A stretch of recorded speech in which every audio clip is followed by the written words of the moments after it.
Kidiag modélise le diagnostic médical parce qu'il ne faut rien rater.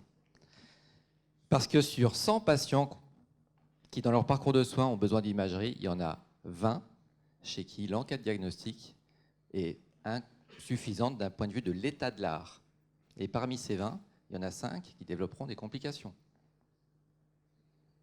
Vous n'avez pas envie d'être à leur place le jour où vous serez malade. Mais est-ce que vous avez envie d'être à ma place? Quand moi je reçois Frédéric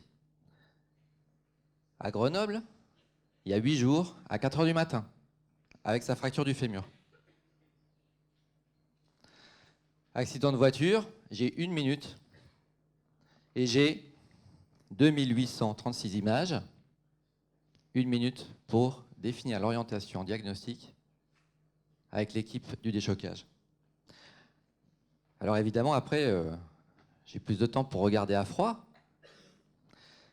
Mais il est 4 h du matin, je n'ai pas les yeux en face des trous. Et dans ces conditions, on peut facilement rater une embolie pulmonaire, par exemple. Parce que dans les fractures du fémur, de temps en temps, on fait des embolies pulmonaires. Avec Kidiag, eh bien, on va modéliser le diagnostic grâce à une application qui va partir du problème pour aller vers la décision médicale. On va donc collecter les éléments nécessaires et suffisants à la décision médicale. En quelques clics, traumatologie, fracture membre inférieure, diaphyse fémorale, fracture du fémur, et je coche. J'ai des critères nécessaires et suffisants, 38 ans, AVP, j'ai le contexte, je contextualise, je renseigne, j'associe les images clés du diagnostic. C'est tous les éléments clés.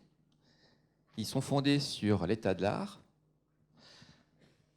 Donc moi, à 4 h du matin, je suis accompagné dans mon diagnostic. Et quand j'ai besoin de renseigner embolie pulmonaire, je pense à regarder les artères pulmonaires que j'avais failli oublier de regarder. Je trouve l'embolie et je peux définir sa gravité. Je conclus, je publie, tout ça en temps réel, en 1 minute.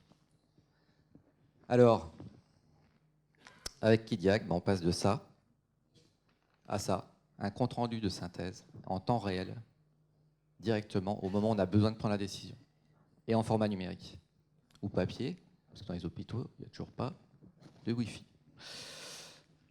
Donc, c'est certifié par les sociétés savantes. Moi-même, je suis au comité scientifique de ma propre société savante.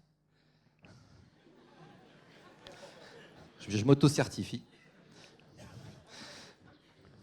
Donc je sais que c'est bon pour les médecins, et parce que c'est bon pour les médecins, c'est bon pour les patients et pour tout le système. Qui dit